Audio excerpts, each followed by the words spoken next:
Natasha, Debbie, show. the show. Welcome to it. Just two patriotic girls. Learning about the world. So please, don't take us the wrong way.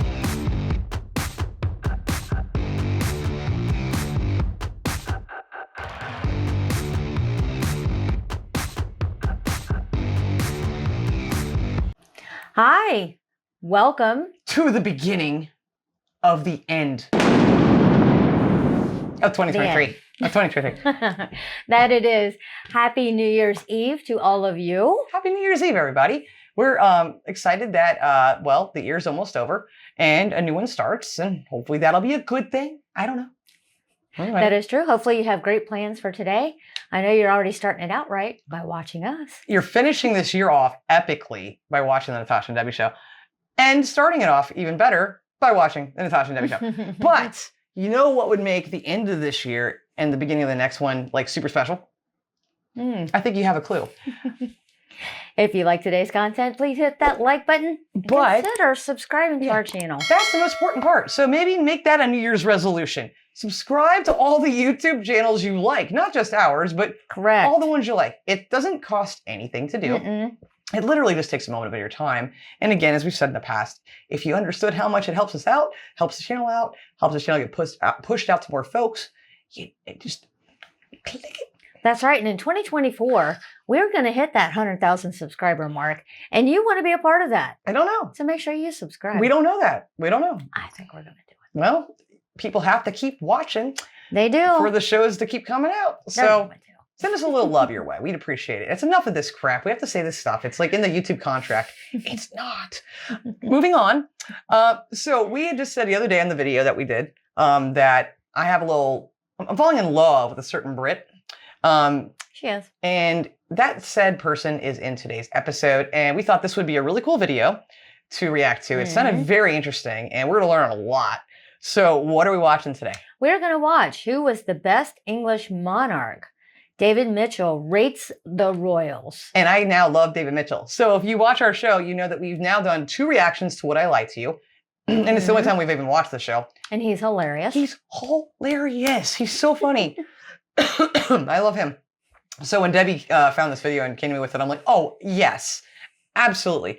So this is on History Hit, and I believe that's Dan Snow with him. I'm excited to hear what David has to say, see him outside of What I Lie to You. I think it actually is pretty much a history buff, I think, from what I've read by the description. Oh, did you already read the description? Well, him writing a book and stuff on it. Well, yeah. Makes me think he's into history, and he's also funny. So I can't wait to learn more. And we'd love to know at the end of the video, once you watch it all, please, in the comments, let us know who was your favorite monarch and why. We'd love to hear that. And if you'd like us to do a future reaction to any of those. So without any further ado, I can't wait to watch this. Who was the best English monarch? David Mitchell rates the royals. They were all right bastards, basically. The standard of conduct is woefully below what we'd expect, even of Hollywood. What you have to do, you have to be horrible. They were all horrible. You have to be willing to kill at a moment's notice. I'm not keen on William the Conqueror, and I'm not keen on Edward the Confessor. I certainly feel that if they swapped roles, they'd both be very unhappy. I have a feeling we might be a little left out on some of this because we probably aren't going to know the history. So bear with us. Did you get that from that little bit of coming up? Yeah, we might get a little lost, but we're going to pay attention and try to keep up. Yeah, so we might miss some stuff, but this is going to be fascinating. I'm looking very forward to it. To what do we owe this great treat? Why are you a colossus delving into our little world of history? What's going on? I started writing this book during the lockdown when a lot of people are trying to write things, and I hadn't been.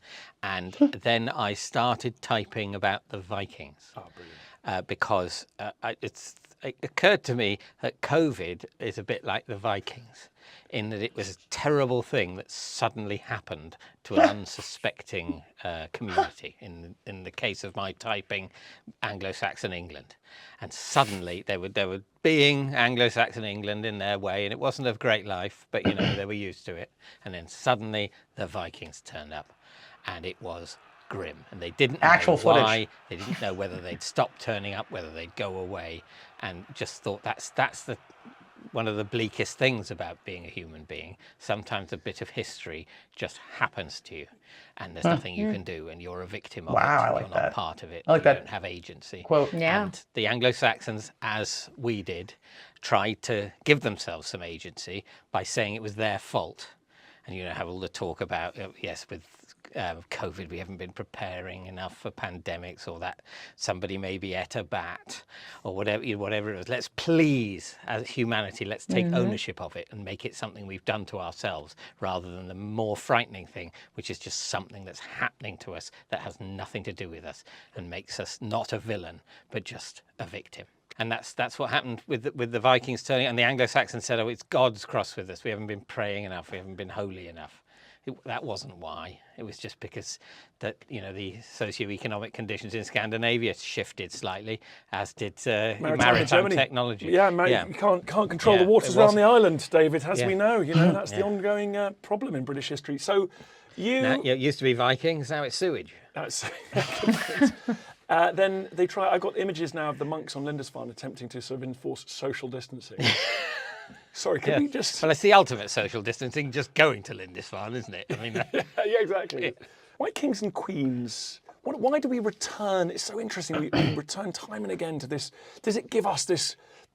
Does it give us a track and narrative that we can then hang on the rest of British history onto? I think so. I think for me, certainly in the medieval period that my book's about, that's the basic political narrative, the who's in charge narrative.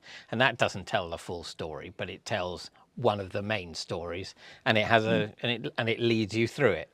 You know, in many ways there are more important things to look at in terms of the lives of the majority of the people, but in terms of characters and story, that's what I was drawn to. And you That's can't fair. also, one of the reasons my book ends in 1603, and one of the reasons is that after that, if you just talk about the kings and queens, that becomes less and less relevant, and that stops being even the main political story after 100 years or so. I think that's so true, because if we're in this pod, we're going to try and just talk about trying to get a bit of a pecking order going. And actually, it's so hard to compare medieval monarchs with early modern and modern ones, because you end up having to go, well, was Elizabeth II better than Athelstan? And you're like, it is just, you're comparing two totally different entities. I'm glad they're saying this, because I was wondering. I'm like, how can you compare modern day monarchs to, like he's saying, the medieval? Because it wouldn't be relevant, really. Yeah, it's very hard to compare the two. It's not, no. Totally different times. Absolutely. So I'm glad to know that that's not what's happening here. Now, I'm going to go ahead and tell you my favorite British monarch. And it's only because I do know a good deal about her, Queen Elizabeth I. Okay. And I've said that on this channel before. And, you know, I know a little bit, but I don't know. I'm going to leave it there. But if that's your favorite too, let me know.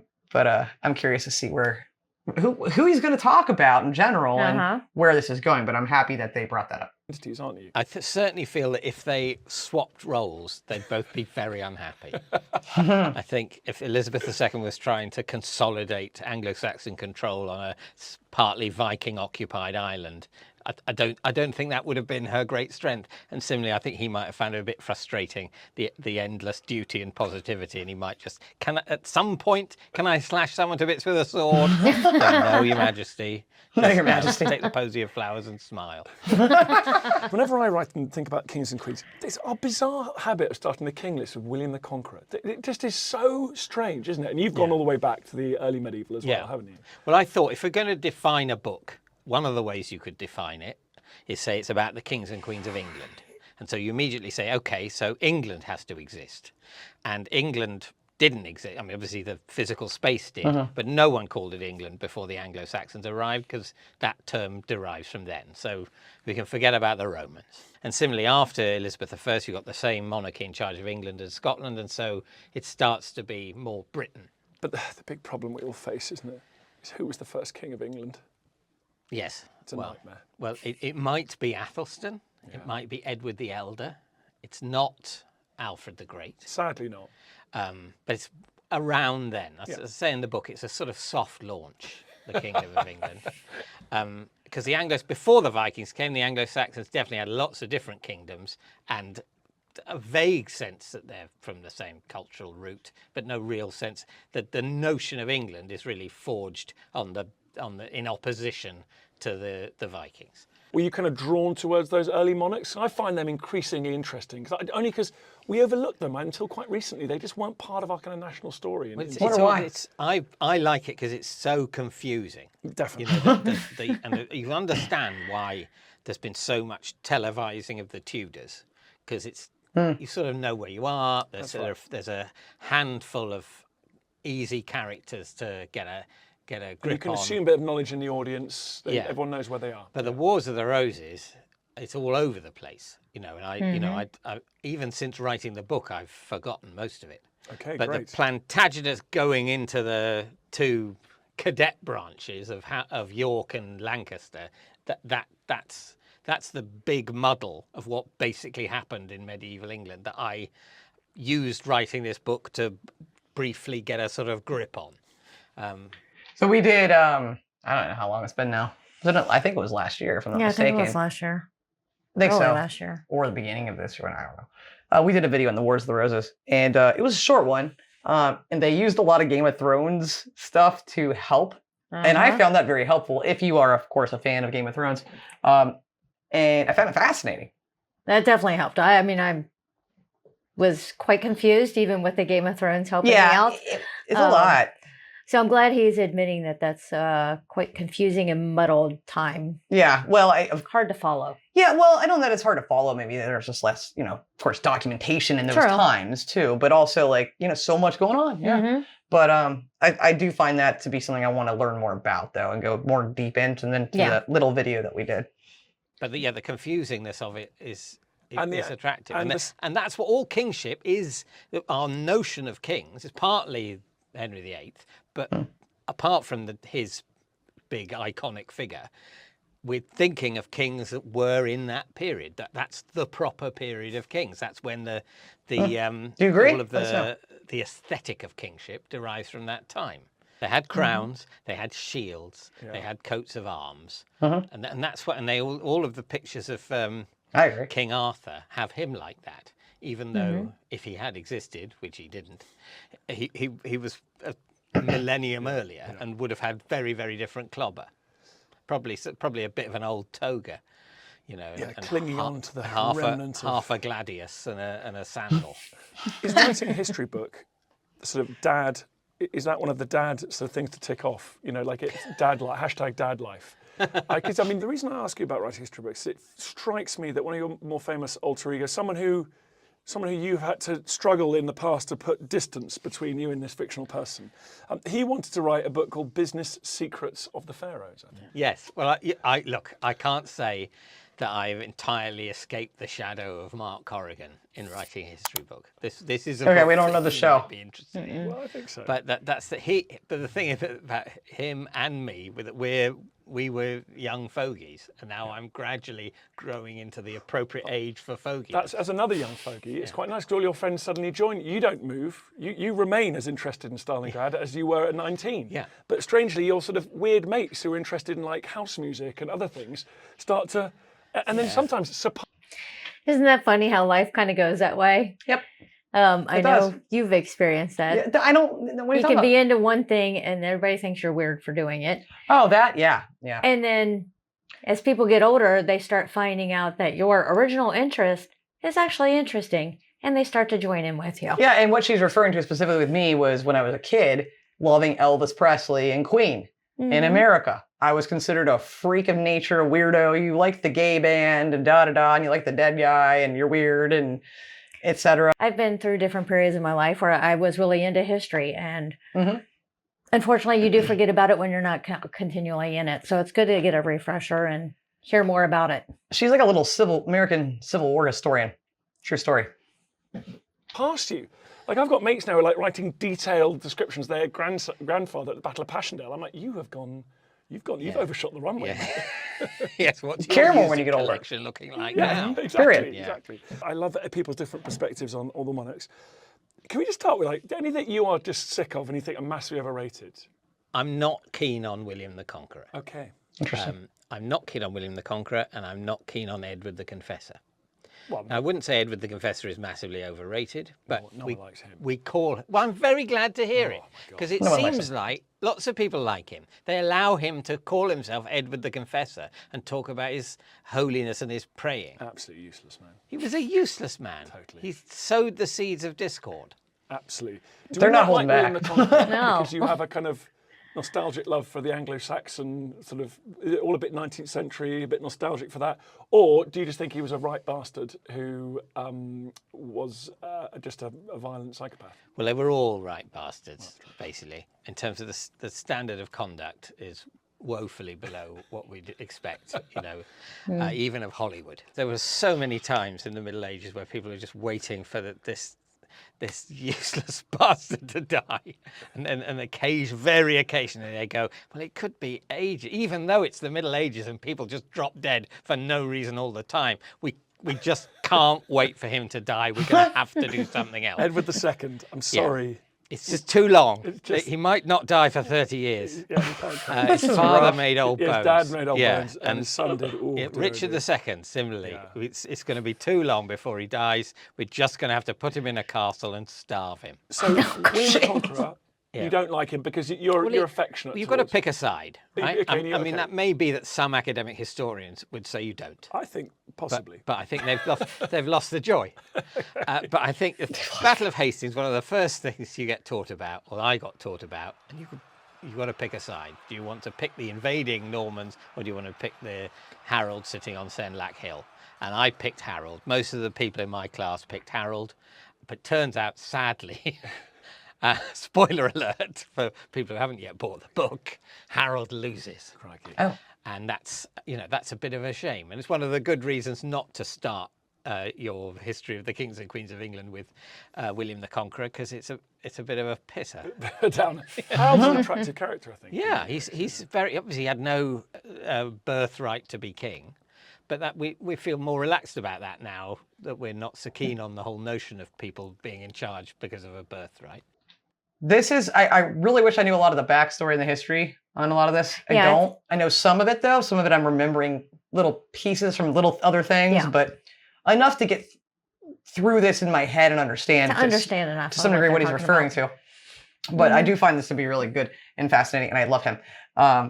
Let us know if you like this video, too, and if you agree, because you could have totally different thoughts Yes, on you this. could. And I was going to ask, too, I'm just going to ask now, where should we start in learning about a lot of these monarchs and things? Like he's saying, not with William the Conqueror, essentially. Mm-hmm. Do you agree with that? Do you disagree? Let us know. We've looked into a couple things, but a couple of the monarchs and whatnot, but not really any deep dives in any one person Yeah, so necessarily. let us know which one. But he was professional. He was organised. He did everything right, except and he would have Maybe with won this guy, the then. Battle of Hastings if his army had listened to him. And his brother Tosti was obviously such a horrible person. Yeah. Harold got rid of him. Yeah, We all know families can be difficult, and I feel for Harold trying to deal with Tosti. And he's got a nice earldom in the north. Things are going nicely for him, but he pushes his luck, and I think Harold deals with it with great dignity. So you're a Harold fan. Yeah. You are not a William fan. Anyone else overrated? I think the Tudors in general Really? are overrated because they're not, and their imagery is great. The portraits of Henry VIII and Elizabeth I in particular, that's great iconography. But they're a bit of an afterthought of medieval kingship, really. And I think in their time, England is essentially accepting its own mediocrity. Henry VIII, it's got to be said, he's been overcovered, but he is a lot of fun. I understand why he's had so much coverage, and in a way, looked at in terms of if you take the job of a king not to be to rule his own age, but to give lots of interesting stories to Great posterity. content provider. Okay, He interesting. has been an amazing content provider, and I do Content accept that's provider. fun, but I've had a bit of enough of him. And also, if you think about him for more than 5 minutes, he was so awful, unbearable. Almost you'd rather a complete tyrant. But the fact that he had a sort of an intelligent, thoughtful, intellectual side to him almost makes his tantrums and his Crushing insecurity. all the more. It's fascinating, actually. So you're a Blood and Thunder guy. I mean, you like a king. Was it Henry of Navarre and of France said, I rule with my arse in my saddle and my sword in my hand. That's your archetype. That would be my Well, that motto was if the I way was to do it. That's monarch. what Henry II did, and he's one of the most effective medieval monarchs, albeit one who sort of met with a sad, lonely end. Yeah. Henry I was great, and he's a professional. I like it. I agree. He Got rid of his brothers. Yeah. And- He usurped the throne Yeah. brutally, which is, Well, no, there was a terribly unfortunate hunting accident in the New Forest where poor Prince Harry saw his older brother William get killed very accidentally and not on purpose at all. Well, he definitely bounced back quickly from his grief, and got in ahead of the elder brother. I mean, what a life! One of life's losers. Yeah, One of history's losers. Robert Curthose, who died. He was, I'm just thinking in my head too, with following along with this. Like there are so many little other videos I want to learn now. Oh, Like, definitely. There's so many things I want to learn. Yeah, Battle of Hastings. that's definitely one. Let us know. And I want to learn more about this. Yeah, this is actually very fascinating to me. Like I'm getting some of it because we know about some of the stuff, but I'm also learning a lot. And like I said, want to go into more. made very old bones, but spent most of his life in Cardiff Castle. And Cardiff wasn't the vibrant centre then that it is now.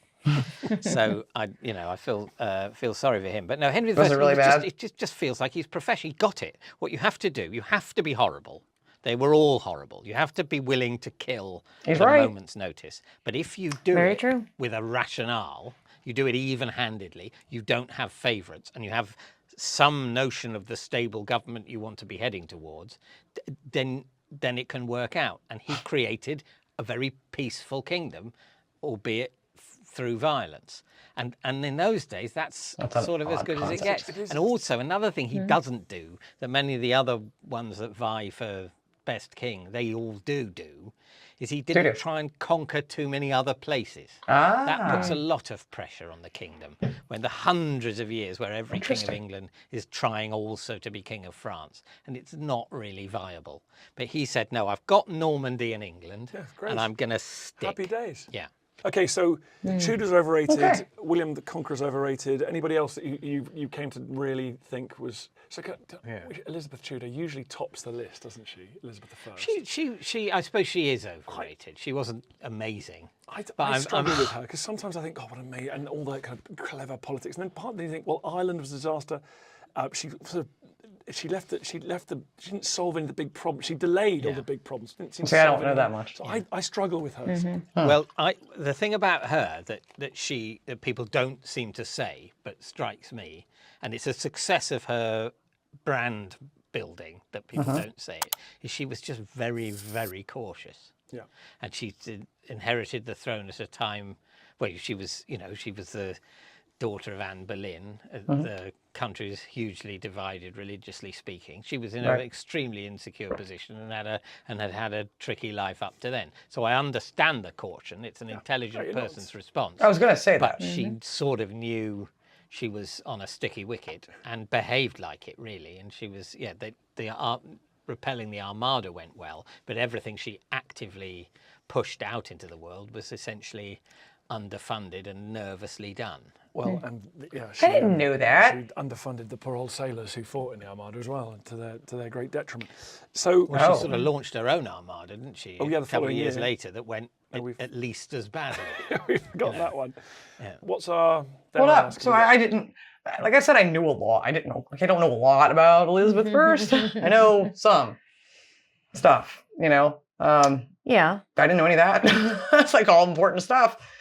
Man, I never wanted to do a video on her here because I felt like I knew more than I should to do a reaction video. Now I'm thinking... I think we need to take a bigger look.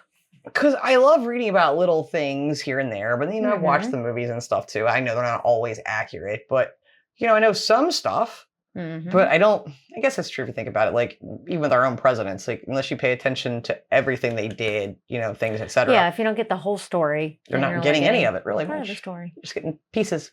So now I'm thinking we do that video on her maybe. Again, let us know. We have a lot of questions, so in the comments, let us know if you have any interest in that. Top three. Well, I'd have to... I think top three. Yeah. What's our... Dare I ask, have we got top three? Well, I'd have to... I think Henry II was pretty amazing. I think so too. And he held together I mean, he Astonishing. most of France as well as England, and it's all down to energy. And also, I think he wasn't great at dealing with his own family, because the relentlessness with which his sons tried to overthrow him to me, it suggests that he must have been a difficult chap, domestically speaking. So but he's Henry good. first and Yeah, second. true. Yeah. But I'm wondering about, well, the big two in terms of trying to conquer France are Henry V and Edward III. Yeah. They both tried with all their might to take over France, and they both nearly succeeded. But the whole notion of trying to take over France is so ridiculous that can you count them great kings for that? They've devoted themselves to something that was it was a horrible experience for both of the armies and the poor French. I mean, you sort of think about all the famous battles of the 100 Years' War, Poitiers, Crécy, and Agincourt. These great victories where outnumbered English armies destroy huge French armies because the French armies have got a ridiculous strategy. It makes the English the underdogs, and it makes us feel all good and plucky. But the reality is all of this is happening in France. The reason the English are so outnumbered is that they have left home in order to destroy the livelihoods, crops and villages of people in a neighbouring country who've done them no harm. So that suddenly slightly turns around the whole plucky underdog thing to say, no, what they are is nasty, thieving bandits. Okay, I was just going to say, I like that he's not holding back. And I'm learning a lot from this video, at least from his standpoints, but he's also being factual, I'm assuming. Unless he isn't, again, let us know. Yes.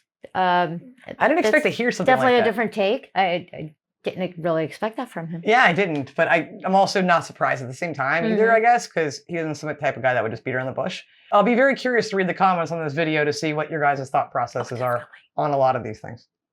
And, sometimes a burglar will be in a house and find himself outnumbered by the people that live there. But that doesn't make him plucky. I think you're setting quite a difficult set of parameters, because you like a thug, but you don't. Well, there's you don't thugs want them and to thugs. be. Yeah, exactly. But know. you don't want them to be. You like them to be sort of thuggish within a kind of national community rather than invading the next door one. Yes. Well, I think what I'm expecting. Firstly, you say I like a thug. I think the thuggish nature of government then was regrettable. Yeah. But it's all thuggish. Yeah. So you can choose the sort of bonkers thugs that you don't know what they're going to do next. The more even-handed thugs, the thugs that fail in their aims, the more successful thugs. And so on the basis that they're all thugs, I'm picking the even-handed successful thugs over the unsuccessful capricious thugs. Who wouldn't? That's I appreciate very it. clear. I have a soft spot for Henry III, who I don't think was thuggish enough. But He's certainly, his worst enemy wouldn't call him a thug. You're right. No. Henry III and indeed Richard II and Ethelred the Unready, the unusual thing, a medieval king that doesn't really want to go to war. Henry VI. Poor Henry VI. And Henry VI, he's another one. But yeah, he was, I mean, he had more problems than that. Nowadays, we don't want our leaders starting wars. In those days, if you didn't want to ride into battle, it's a big part of the job description that you're not willing to very cover. much. What makes good king or queen? Ooh. I mean, the organised violence side of it aside, is there anything else? I think all of the things that we expect from government today, you've just got to ignore that. They're not trying for any of it. They're not trying for peace. On the contrary, they're waging war. In terms of education and healthcare, they're not interested. Forget about it. Okay. I mean, can we not agree about that with not just the United Kingdom? Can we agree with that with America too, with politicians in general? I mean, Absolutely. I totally agree. Yeah. So I think this speaks for a lot of nations, and I don't disagree. So all you can expect is stability. That's the good kings provide stability, the bad kings don't. And that stability comes from being predictable in your actions and firm and not having favourites. And I think that's why the people, Henry I was particularly good at that. He's even-handed. He didn't have a clique. The worst kings, the ones that caused the most trouble, Richard II, Edward II, Henry VI, have favourites. You were talking about kingship like they don't have human bodies themselves. So I now, as I get older, I realise how different I am at various different stages in my life. And these people, as you mentioned, like Edward III, they're trying to be Edward III, but Yeah. you can be Edward III as a young man, but then you've also got to be Edward III as a guy crippled with musculoskeletal pain, and it's fascinating, isn't it? How they age, and then that changes the nature of their rule. Yes, yes, and perhaps we expect too much of them. Yeah. And but one of the biggest mistakes I think Henry I made was at the end of his reign when he caused a rift between himself and Geoffrey of Anjou and Matilda, his daughter, who was, his designated heir. And because he basically refused to give Geoffrey some castles that had been promised to him. And that is an old man clinging on to all of his possessions and telling himself he's frightened that if he gives these castles to Geoffrey, that's going to start Geoffrey trying to take over Normandy, which I think there's no evidence for at all. But the fear he's feeling really is of death. But he projects that onto his son-in-law. And as a result of that rift, that gave Stephen, the next king, the excuse to claim that Henry I didn't really want Matilda to inherit the throne, and that causes 20 years of civil war. And that's the product of the changing mentality of an aging man. Mm-hmm. And isn't that true for even nowadays? Yes. I was thinking that. Someone gets into office or ruling at a young age, 40, 50 years later, they are different. Obviously, the world's different, so they are going to rule different. And we don't really have that here, though, in that regard. You're not in office long enough for that to really affect. No, because you're at a certain age, right? True. Well, and obviously Edward III, he completely outlived his faculties, and that was a shame as well. He'd been this great general and leader and clearly an effective father because his family liked him and had a strong marriage with his queen, but then she died and he starts to lose his grip and is very much in the thrall of his lover, and the country starts going bankrupt because he's still trying to fight a war in France, and it's a very, very sad end to a very glorious reign. I think wives are important. Interesting. And they're often overlooked, aren't they? I think Henry I had a very good wife, and Henry II had a remarkable wife. Yeah, I never hear about your monarch's spouses often. Those are some of the details that we can ignore, perhaps, as traditionally men have written about them through the kind of military lens. Yeah, and we don't hear so much about the queens. The Queen's consort. Speaking of amazing wives, we've got Eleanor of Aquitaine we kind of mentioned, but then Emma of Normandy is fascinating, isn't she? Being wife of 2 kings. Emma of Normandy was married initially to Ethelred the Unready. She was his second wife. His first wife was called Elfiefu, and so he made Emma change her name to Elfiefu. Really? Made things easier for him. But anyway, when he died, she then married the next king. But one, Canute. And so she's from Normandy, and she's married into the Anglo-Saxon royal house and then the Danish royal house. Interesting. And her son by Ethelred the Unready, Edward the Confessor, was the later king. Her son by Canute, Harthacnut, was later king. She was a major sort of power node at that time, and she kicks off the whole relationship between England and Normandy, and we know where that led. And so we don't have any of her words. We don't really know what she was thinking or saying. Yeah, that's unfortunate. She was right at the centre of things and an amazing survivor. It goes to show you shouldn't count the women out. Never. You never know what we're doing in the background. So yeah, it's a sort of sign that there are powerful women doing things as well, but we're not necessarily as aware of them as we should be. When you're sitting there in modern Britain, writing away, do you think these men and women, did they matter? Like, the older I get, the more or is it all just science and engineering and microbes and do you think that the people in charge make a difference? Well, yes, I wish I knew. They definitely. I'm expecting an actual comprehensive answer right now. They definitely make a difference in the short term. But here's the big question. in terms of the period I've done. You've got for a long time in the Anglo-Saxon period, all the relationships between from England are with Scandinavian kingdoms because of the Vikings.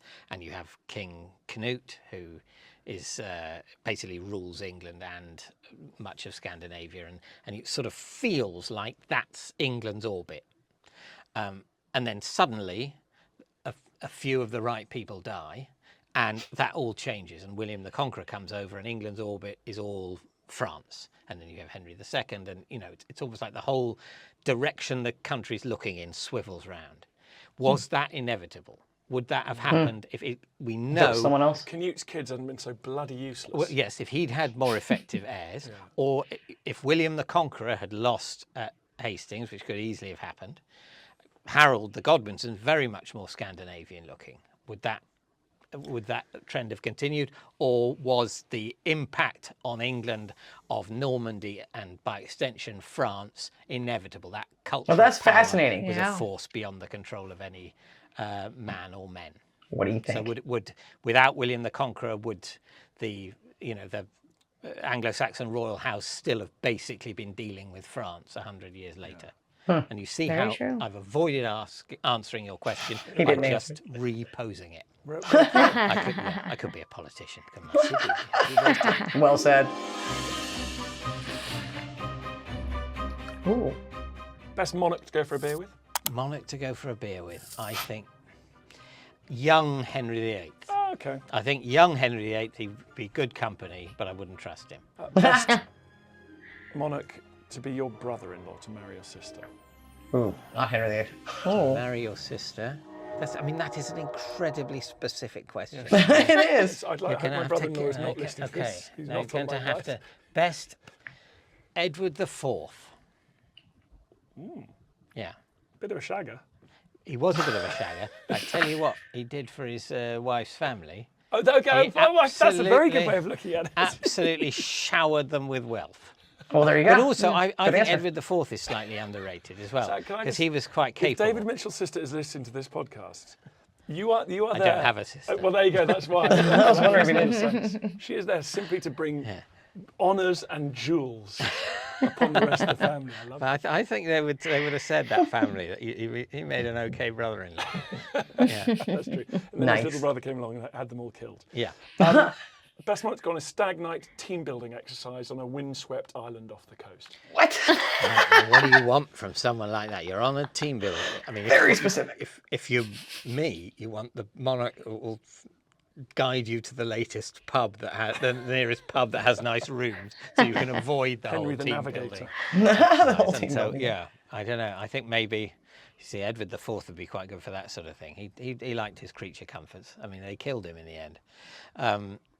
But I'm going to try and think of someone. Richard the Lionheart. Okay. There you go. Yeah. He was good. He was good at logistics, and yeah, I think if you could say, if you well could on- tell him it was the holy thing to do, you need to say we need to go on a crusade to find the pub.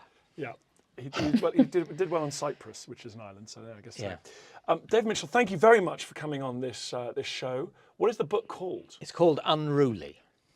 Unruly. And it does all of the kings of England from the Anglo-Saxons to Elizabeth I. That was fun. It was a lot, and unfortunately, yes. I feel like it left me with wanting to learn more. Of course, like we were saying. Absolutely. About- I definitely want to get more into Yeah. some of the different monarchs Yeah. of those times. And please let us know in the comments Yes. which ones you think we should dive into. And who's your favorite? Who do you dislike the most? We'd like a little, just little Yeah. one sentence why, one sentence why not? Because The one you love to hate. the long comments are really hard for us to read, and quite honestly, we tend to not as much. The shorter ones are better, and that it's just easier to read more of them that way. I'm sorry, I didn't mean to interrupt I you. said, tell us the ones that you love to hate. Yeah, that'd be fun to know. But yeah, without having the British educational background on the monarchs, of course, there's a lot that we didn't understand or have the context of here. But that helps me to learn more in my head and also know where, I kind of want Where to, we want to go. yeah, kind of want to sail this way and check out this. He mentioned Henry the second and first a lot. Uh-huh. I have no knowledge. And that's kind of where my vote lies. So I'm voting first, Henry the first or second, as the next monarch that we learn about. Mhm. Let us know if you agree. I But think that would be good, or the Battle of Hastings. yeah, Check into true. I love David Mitchell even more after this because it's funny because the people I think that are the most funny in the UK Mm-hmm. are also incredibly intelligent. Al Murray, David Definitely. Mitchell. Yes. Like I think there's just so much more to people that are funny. And Exactly. but I like him more because I loved hearing him just being so like non-politically correct in his thoughts and saying it as well. Exactly. Because it's kind of a nice breath of fresh air just to be truthful. Yeah. You don't have to be so proper and formal about it. No, and just say what you think. But he put a lot of things in my head of things I'd like to learn more about. Again, let us know your thoughts on today's episode. I hope you guys enjoyed this. Please hit that like button if you did, and go ahead and subscribe. We'd love that if you did. It's free. Don't worry about it. It costs nothing. So that's it. That's our wrap up on year 2023. That's the end of 2023 for us. That's it. We're out of here now. We're gonna go be back in a few days. So I mean, but seriously, in all honesty, and sincerest words coming out of my mouth to you, thank you for just a little over 2 years now of the Natasha and Debbie Show. Yes. Thank you for always watching, tuning in, hitting that like button. Those comments, your support, and just being awesome people. We do appreciate you so very much, and we want to thank you for just being here in general. And we hope you feel the love right back, because there you go. It's now there. But thank you so much for another year of our show. And is there going to be another year? I don't know. If you keep watching, we'll keep making them. That's absolutely accurate. Thank you so much. Happy New Year. Be safe and smart, please. Absolutely, be safe. We'll see you when we all flip our calendars. Make sure to love like jazz. Be as strong as Tyson. Happy New Year. Bye.